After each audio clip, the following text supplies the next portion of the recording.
नमस्कार। राजनीतिक विमर्श में मैं हूं आपके साथ आदित्य शुक्ला। इस वक्त बिहार का मौसम सर्द है, लेकिन वहां का सियासी पारा काफी गर्म है।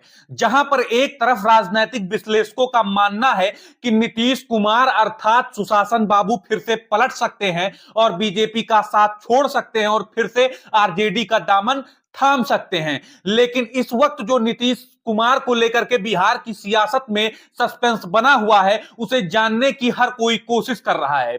इसी बीच में पूर्णिया सांसद पप्पू यादव का एक बयान आया अपने एक इंटरव्यू में, जिसने सियासी हलचल काफी तेज कर दी।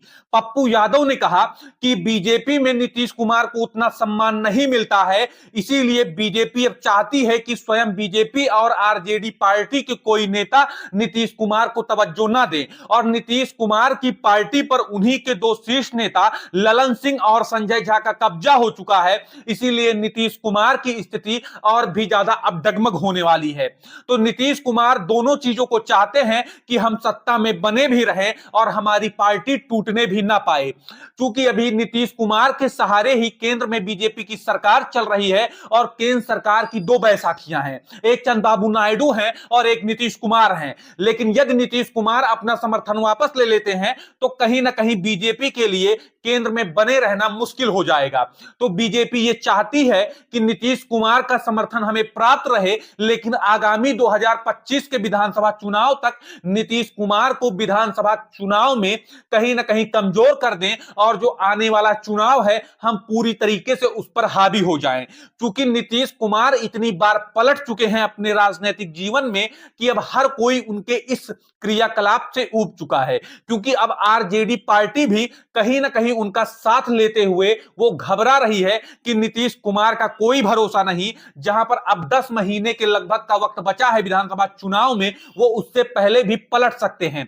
तो चूंकि अब की बार जो एक माहौल क्रिएट हुआ है बिहार में कि नीतीश कुमार के प्रति जो अविश्वास पैदा हुआ है कि नीतीश कुमार का अब अपना अस्थायी जनाधार नहीं रह गया है। चाहे आप 2020 के विधानसभा चुनाव के नतीजों को देखिए कि जब नीतीश कुमार की पार्टी जेडीयू को 50 से भी नीचे की सीटें मिली और बीजेपी को उससे ऊपर लगभग 85 सीट उसे प्राप्त हुआ, तो वहीं पर 2024 के लोकसभा चुनाव में नीतीश कुमार की स्थिति कुछ ठीक नहीं रही। तो वहीं पर चिराग पासवान ने अपनी पार्टी का विस्तार करते हुए 5 से अधिक सांसदों को अपनी पार्टी में बना लिया।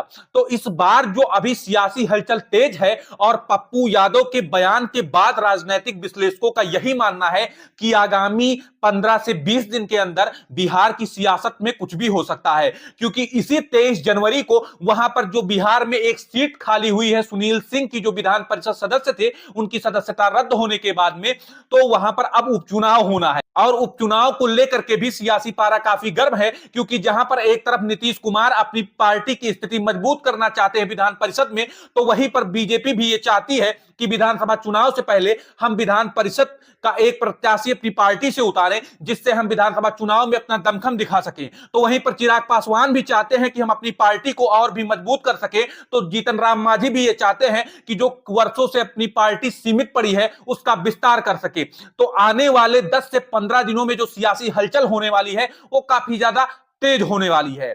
इसी प्रकार के विश्लेषण के लिए आप हमारे चैनल राजनीतिक विमर्श को अवश्य सब्सक्राइब करें। नमस्कार।